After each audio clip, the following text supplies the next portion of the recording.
ఇచ్చారు. అందరికీ నమస్కారం. నా పేరు మెహర్ కిలార్. ఇప్పుడు ఒకరు స్వార్థం అనే పేరు తీసుకున్నారు. ఈ బ్లడ్ రిలేషన్ ఏదో స్వార్థం అని. సార్ మీకు సూటి ప్రశ్న, మీ అబ్బాయిని మీరు తనకి ఇష్టమైన కోర్సులోనే జాయిన్ చేస్తాను అది అంటున్నారే, రక్త సంబంధం కదా మీ అబ్బాయిది, దాంట్లో ఏ స్వార్థం ఆశించి మీరు మీ అబ్బాయిని తనకి ఇష్టమైన కోర్సులో చేరుస్తున్నారు సార్? ఇప్పుడు వాళ్ళు అన్నారు మహావృక్షం ఇది విత్తు అని. విత్తు నేను ఒప్పుకుంటా, మహావృక్షం కాదు. విత్తు పెరగడానికి అవసరమైన మట్టి ఏదైతే ఉందో ఫర్టైల్ సాయిల్, అది వాళ్ళు చెప్పే మానవ సంబంధాలు. ఆ విత్తు బాగోకపోయినా ఆ సాయిల్ బాగోకపోయినా జీవితం అనే చెట్టు రాదు సార్ బయటికి. కానీ వాళ్ళు ఏమంటున్నారంటే మా దాంట్లో ఒక ఇంటిగ్రల్ పార్ట్ ఒక భాగం మాత్రమే రక్త సంబంధం అనేది అని చెప్పి వాళ్ళు అంటున్నారు.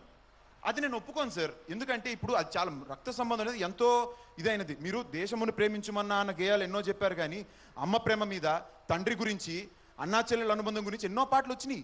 మనకి సందర్భానుసారం బట్టి మనకు కావాల్సి మనం తీసుకుంటున్నాం. మనం చూడాలనుకుందే చూస్తున్నాం తప్పితే అసలు జరుగుతున్నది ఓవరాల్గా ఎందుకు చూడట్లేదు సార్ మనం. వాళ్ళ పొద్దున నేను ఇక్కడికి రాబోయే ముందు మా తెలిసిన ఆయన ఒక ఆయనకి పాస్ ఇచ్చి, సార్ నువ్వు దేనికి ఓటేస్తావు అని. నేను మానవ సంబంధాలకు ఓటేస్తాను సార్ అన్నాడు.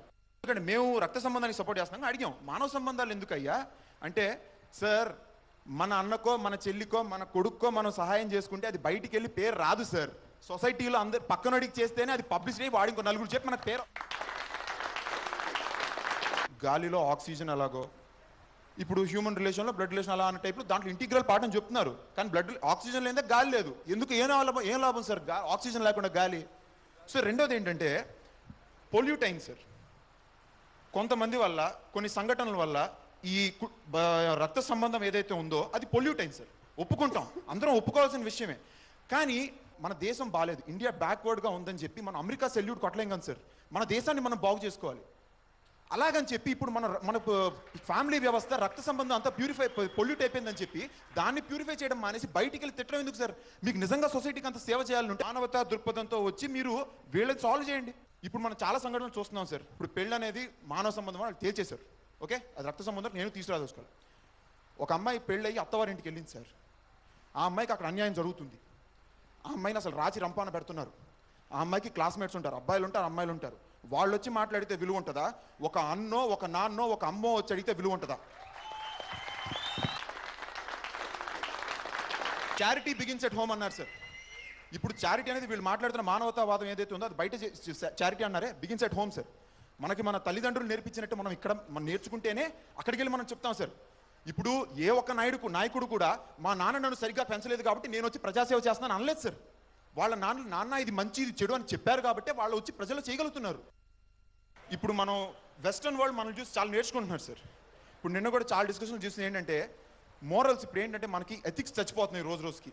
ఆ ఎథిక్స్ వల్ల ఏమవుతుందంటే లైక్ మనకి ఫ్యామిలీ వ్యవస్థ, కుటుంబ రక్త సంబంధాల విలువలు తెలుస్తున్నాయి సార్. అమ్మ నాన్న ఇద్దరు ఉద్యోగాలు చేస్తూ వాళ్ళకి చెప్పేవాళ్ళు లేరు సార్. ఒక బడికి వెళ్తే గురువు పెద్దలని గౌరవించాలమ్మా అని మాత్రమే చెప్తారు.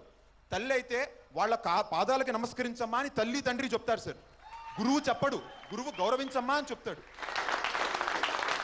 ఇందాక సింగర్ కొడుకు సింగర్ అవ్వలేకపోయాడు అన్నాడు సార్. టాలెంట్ పాస్ అవ్వడానికి, అలవాట్లు పాస్ అవ్వడానికి ఎక్కడ సార్ పొంతన? పండిత పుత్ర పరమశుంఠ అంట. అదే కదా. ఇప్పుడు మీరు టాలెంట్ అన్నారే, ఇప్పుడు సచిన్ టెండూల్కర్ కొడుకు సచిన్ అంత పెద్ద ఆటగాడు కాలేకపోవచ్చు సార్. కానీ ఖచ్చితంగా సచిన్ ఎంత మంచి మనిషి అంత మంచి మనిషి అవ్వచ్చు. టాలెంట్కి మీరు విలువలకి మీరు సంబంధం పెట్టడం చాలా పొరపాటు సార్. ఇంకోటి, ఇప్పుడు బయటికి వెళ్తే వాళ్ళు ఎంకరేజ్ చేస్తున్నారు ఇది అంటున్నారే, నేను ఒకటే సూట్ ప్రశ్న సార్. ఎన్ని ఇళ్లలో తండ్రి తన కొడుకుని కూర్చోబెట్టి డ్రగ్స్ మందు అలవాటు చేస్తున్నారు సార్? వాళ్ళ ఇంట్లో నేర్చుకుంటున్నారా, బయటికి వెళ్ళి నేర్చుకుంటున్నారు ఇవన్నీ?